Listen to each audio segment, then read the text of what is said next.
Nah, pelayanan kesehatan yang tidak gawat daruratnya, ini dalam kutip ya, tidak gawat darurat itu maka kita meminta peserta JKN itu datang dulu ke fasilitas kesehatan tingkat pertama. Apa itu fasilitas kesehatan tingkat pertama? Itu ada puskesmas, ada klinik-klinik ya, klinik pratama, dan ada juga dokter praktek mandiri yang bekerja sama dengan kami. Yang itu adalah manajer kesehatannya Bapak Ibu semua peserta-peserta JKN dan juga Tribuners gitu. Tapi ya manakala ada sesuatu yang membuat teman-teman kita ya dokter-dokter di fasilitas kesehatan itu ada alasan medis sehingga perlu dihadapkan kepada rumah sakit di mana di sana ada dokter spesialis yang alatnya dan pemeriksaannya lebih lengkap, maka akan dirujuk.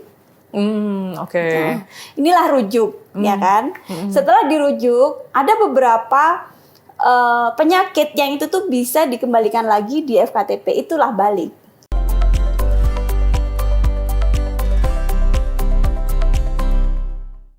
Halo Tribuners, kembali berjumpa di Tribun Topik, di mana kita akan membahas topik menarik untuk dikulik. Kali ini dipandu oleh saya, Elsa Elningtyas. Gimana hari ini kabarnya Tribuners? Semoga dalam keadaan sehat dan tentunya bahagia ya. Oke Tribuners, kita kan udah sering nih ngobrol bareng BPJS Kesehatan. Nah, kita bakal ngobrol lagi sama BPJS Kesehatan pada Tribun Topik kali ini, terutama membahas tentang salah satu programnya, yaitu program Rujuk Balik atau PRB. Rujuk dan balik itu gimana konsepnya ya? Daripada kita penasaran, mending kita bahas langsung aja. Bersama dengan narasumber kita pada Tribun Topik kali ini, yaitu Ibu Ika Eri Haryani. Beliau merupakan Kepala Bagian Penjaminan Manfaat Utilisasi. Sampai belibet ya, Bu. Halo Bu Ika, selamat pagi. Selamat pagi Mbak Elsa, selamat pagi Tribuners, apa kabar? Berjumpa lagi dengan saya. Mungkin sudah bertemu beberapa kali ya. Dulu juga terkait rujuk. Nah, sekarang ini baliknya ini apa? Konsepnya seperti apa gitu ya? Iya, Ibu ini kan merupakan Kepala Bagian Penjaminan Manfaat Utilisasi ya, Tribuners ya. Tadi sampai belibet loh, maaf ya Bu. Tapi kita memang penasaran dengan PRB ini nih Bu. Tapi sebelumnya ini Ibu Ika gimana nih kabarnya? Ini kan akhirnya kita berjumpa lagi ya di Tribun Topik. Alhamdulillah, baik, sehat. Baik, sehat. Alhamdulillah ya Bu. Masih semangat hari ini? Semangat. Yes. Ketemu dengan Tribuners lagi ya. Tribuners juga gak bakal bosen lah sama Bu Ika. Bu Ika cantik loh. Agak jiper jadinya. Oke Bu Ika, ini mau ngomongin soal PRB, program rujuk balik. Ini merupakan program baru atau seperti apa ini Bu? Boleh diceritakan? Ya.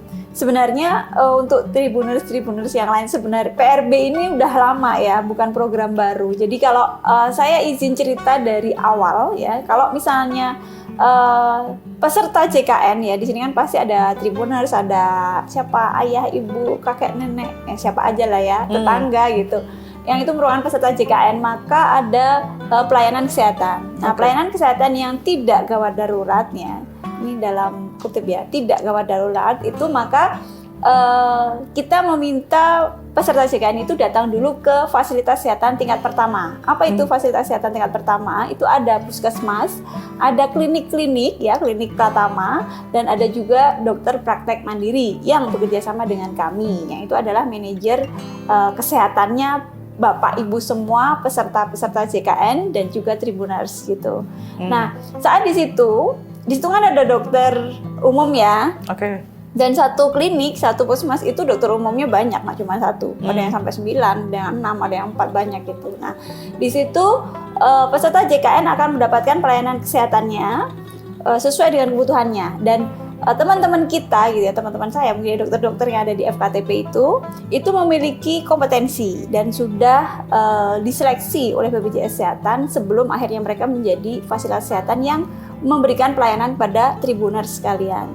Sehingga mereka memiliki kompetensi yang itu bisa menyelesaikan sejumlah penyakit, 144 diagnosa penyakit yang mereka bisa tuntas. Tapi ya manakala ada sesuatu yang membuat teman-teman kita ya, dokter-dokter di fasilitas kesehatan itu tidak mampu, tidak tuntas, ada alasan medis sehingga perlu dihadapkan kepada rumah sakit di mana di sana ada dokter spesialis yang alatnya dan pemeriksaannya lebih lengkap, maka akan dirujuk.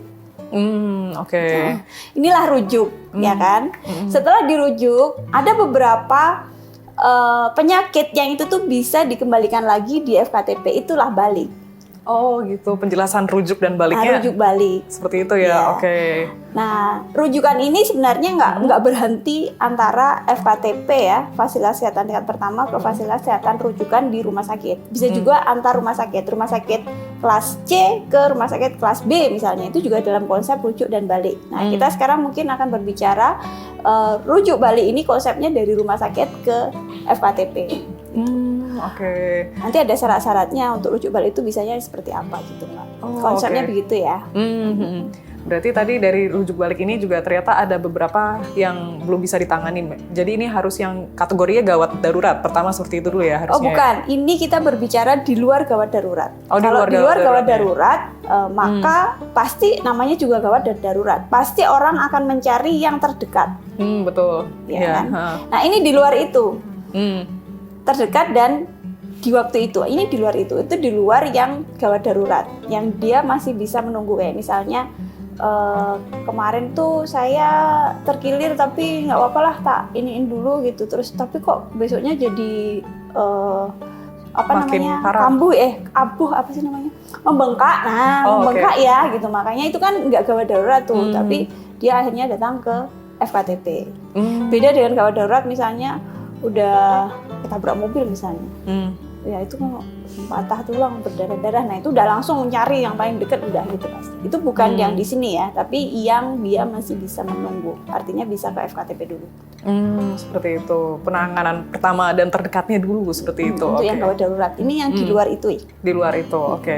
Dicatat Tribuners, daripada nanti salah seperti itu ya.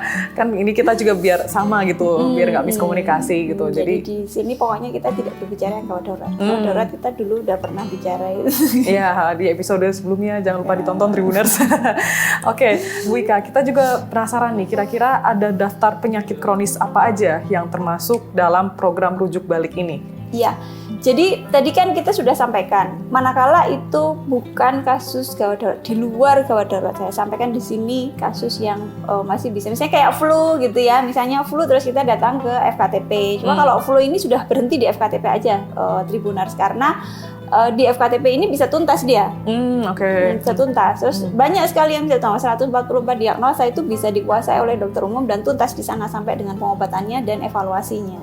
Nah, rujuk, tadi kan ada banyak rujuk ya. Banyak hal yang dirujuk itu, tidak hanya 9 diagnosa yang masuk PRB ini. Nah, ada balik itu sebenarnya juga diagnosanya banyak, itu tidak hanya 9 aja, tapi yang masuk dalam program rujuk balik. Jadi kalau misalnya kita membayangkan telur, telur itu secara keseluruhan adalah rujuk balik. Banyak penyakitnya, bisa penyakit kulit, bisa penyakit PRB itu sendiri, ada hipertensi, DM, banyak sekali gitu. Nah tapi kalau Tribuners bayangin telur gitu ya, itu adalah sekelompok besar yang bisa dikembalikan ke FKTP. Tapi ada kuning telur itu, kuning telurnya itu adalah program rujuk baliknya. Paham ya? Jadi rujuk balik itu sebenarnya banyak diagnosa, tapi ada 9 yang masuk program rujuk balik yang itu ditetapkan oleh Kementerian Kesehatan. Jadi mungkin Tribuners yang jangan kaget, misalnya kan aku bukan 9 diagnosa itu, kok aku dirujuk balik ya? Iya, dirujuk balik karena FKTP bisa misalnya kita habis operasi, terus tinggal perawatan luka. Nah, perawatan luka itu bisa di FKTP, tapi itu ada di titik-titik yang di putih telurnya itu. Ya kan, kalau kita bayangin telur ya, biar kita bisa bayangin kayak apa sih gitu. Nah, 9 rujuk balik itu diagnosanya yang PRB ya, yang PRB, khusus PRB itu adalah penyakit kronis ya, penyakit kronis yang dia sudah tata laksananya sama di rumah sakit, dan di rumah sakit sudah diyakinkan aman sehingga bisa istilahnya alih rawatkan ke FKTP. Itu yang pertama adalah, yang paling banyak adalah hipertensi sebenarnya. Yang paling banyak itu hipertensi. Yang kedua diabetes mellitus. Terus ada stroke, ada penyakit jantung, asma, PPOK, epilepsi, SLE, dan gangguan jiwa kronik. Tentu saja Tribuners, 9 diagnosa ini kan memiliki tingkat kesulitan yang berbeda. Satu pasien dengan pasien yang lain. Nah, itu ada kriterianya. Nah, kriterianya itu yang mengetahui adalah para bapak ibu dokter di rumah sakit dan di FKTP. Nanti Tribuners misalnya ada tetangga atau apa, itu mereka yang akan melakukan validasinya. Oke. Ya, analoginya kayak telur seperti itu ya. Jadi ada kuningnya, ada putihnya Tribuners. Yang kuning itu 9 penyakit yang sudah disebutkan oleh Bu Ika. Tertinggi hipertensi ternyata ya. Ini tertinggi hipertensi. Ini fakta baru juga ya, ternyata Tribuners ternyata banyak banget yang hipertensi. Tapi ya kita amit-amitnya kita nggak berdoa buat sakit ya, kita berdoanya sehat selalu. Tapi ternyata dari BPJS pun sudah ada program ini yang bisa memfasilitasi Tribuners kalau misalnya perlu berobat atau mungkin ada skema tertentu yang perlu dijalani untuk biar bisa sembuh seperti itu. Ternyata BPJS sudah menyediakannya Tribuners. Dan diibaratkannya seperti telur tadi, ada kuning dan ada putihnya. 9 tadi jangan lupa untuk dicatat Tribuners karena takutnya daripada miskom lagi ya Bu gitu. Nanti udah berharapnya bisa ikut PRB ternyata nggak bisa gitu. Tidak masuk 9 itu. Tidak termasuk dalam 9 penyakit yang sudah disebutkan oleh Ibu Ika. Oke, Tribuners, ini kan Bu Ika sudah menjelaskan tentang penyakit apa saja yang bisa termasuk dalam PRB ini. Nah, gimana caranya sih Bu kalau misalnya ada Tribuners atau mungkin peserta BPJS yang ingin mendaftar program rujuk balik ini? Ya, jadi tentunya yang pertama kita ke FKTP ya.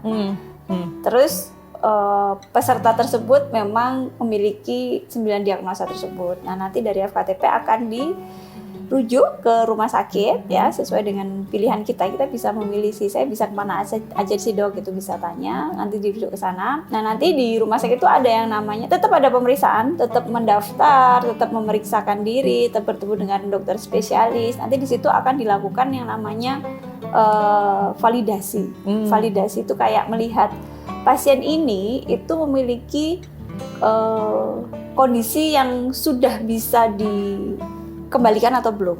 Nah, kalau kita ada 3B ya, benar diagnosa 9 itu, benar obat. Nah, obatnya itu juga ada listnya. Jadi gini, even kita memiliki 9 diagnosa penyakit ini ya, misalnya ada saudaranya Tribuners gitu yang sakit, taruh kata sakit jantung gitu.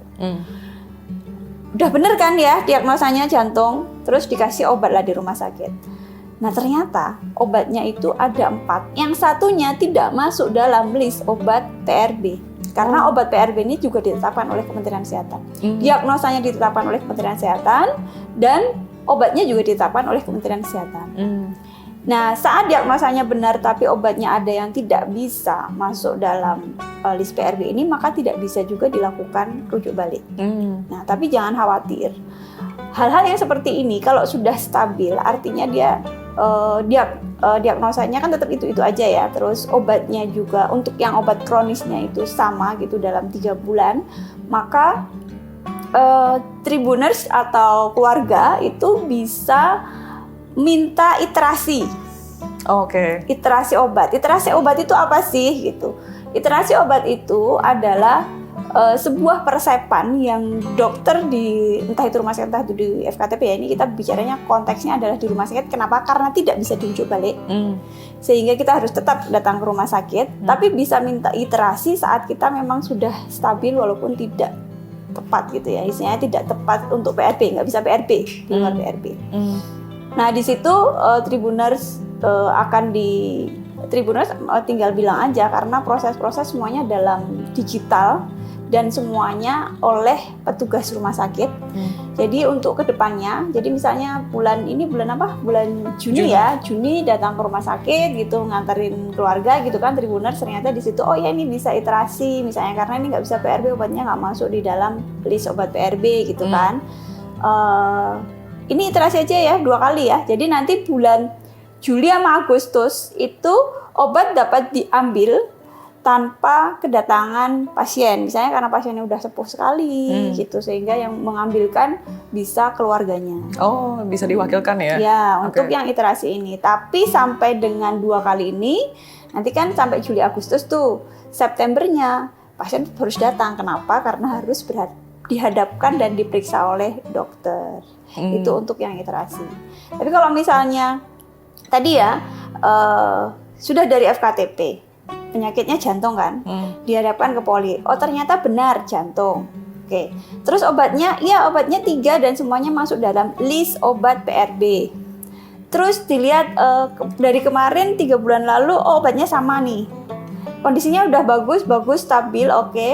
Karena sudah benar 3B-nya tadi, ya penyakit, obat, dan kondisi, maka rumah sakit akan mengeluarkan yang namanya surat rujuk balik SRB kepada FKTP.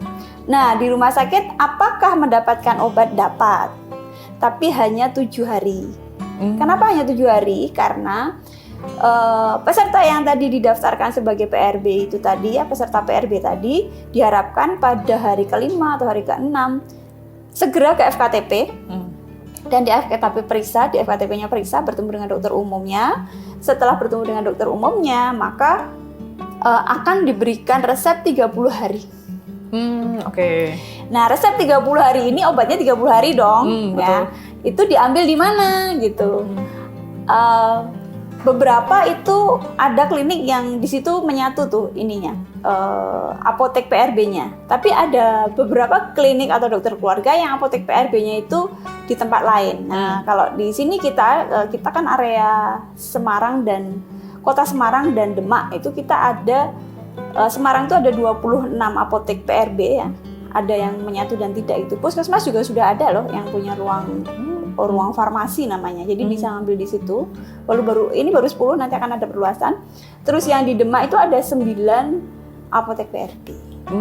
Gitu ya. Jadi kira-kira seperti itu alurnya. Jadi saya harus gimana? Bilang aja, tinggal bilang kepada perawat atau dokternya atau saat pendaftaran, bilang saya bisa nggak ya di PRB. Nah, selebihnya nggak perlu nulis, nggak perlu nggak perlu bawa apa, enggak, karena semuanya proses sudah akan dilayani oleh petugas di rumah sakit dan FKTP, jangan khawatir. Nah itu berarti memang benar harus ke FKTP ya gitu, nanti pasti dibantu gitu.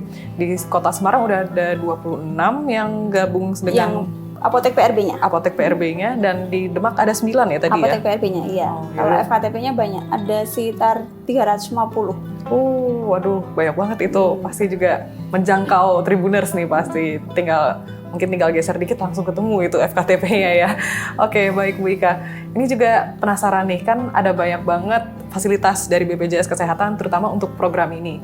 Boleh tahu nggak nih kira-kira sisi positif atau dampak poin plusnya itu untuk para peserta BPJS Kesehatan ini apa sih dengan tergabungnya di program PRB ini? Ya, jadi program PRB ini sebenarnya program yang udah lama gitu ya. Maksudnya bukan program yang baru gitu. Tentu saja sudah banyak yang mengikuti. Udah banyak, udah puluhan ribu. Di kami itu udah bahkan 100.000 lebih, 120.000 kalau nggak salah yang udah tergabung di kami ya. Untuk program PRB ini tersebar di 350 FKTP itu tadi ya. Udah banyak sekali. Jadi Tribuners dan keluarga jangan khawatir. Baik-baik saja dan akan tetap terjaga gitu. Nah, tadi kan kita sampaikan ada 9 penyakit ya. Nah, untuk pada umumnya di 9 penyakit itu tentu saja ya akses dari peserta untuk mendapatkan kebutuhannya untuk obat setiap hari secara rutin itu lebih dekat dong. Betul. Kalau FKTP ada 350, rumah sakit itu cuma ada 38. Kalau kita harus ke rumah sakit semua, nanti rumah sakitnya jadi kayak penuh ya, rame ya. Apa ya? Kayak pasar nanti atau kayak mall. Iya.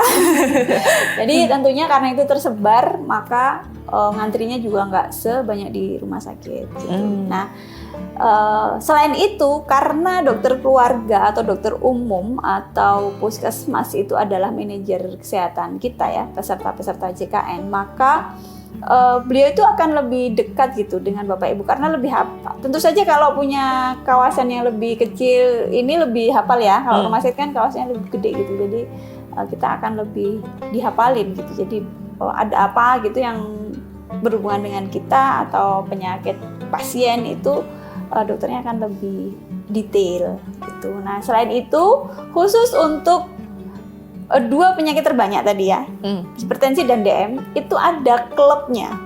Oh, ada klubnya? Iya, ada klubnya. Nah, di klub itu namanya klub Rolanis ya.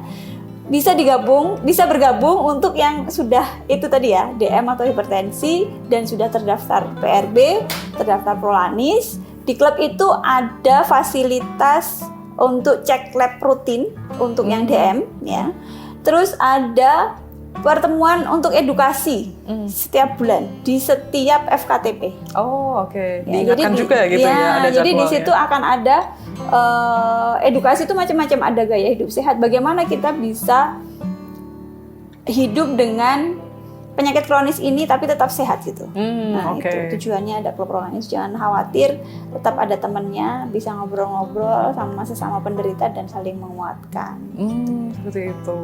Ya, nggak pengen tergabung sih, tapi kalau misalnya tergabung, ini gimana caranya? Ini Bu, kok bisa tiba-tiba ada klub DM dan klub hipertensi, itu gimana ceritanya, Bu?